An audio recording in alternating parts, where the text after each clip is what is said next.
Hey there everyone, welcome back to our channel. In today's quick video, you are going to see how to fix WhatsApp keeps stopping.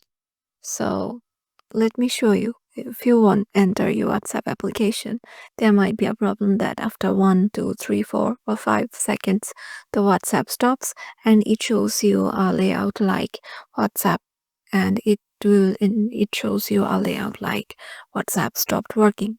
So to fix that, there are several methods you can follow. The first one is restarting your phone. So to restart your phone, just scroll down and here tap on this option. And here you'll find the option of restart. Just tap on restart and your phone will be restarted. And once it is done, go to your WhatsApp, check it if it's okay now. And if it doesn't, then just log out of your WhatsApp account and then log back in again.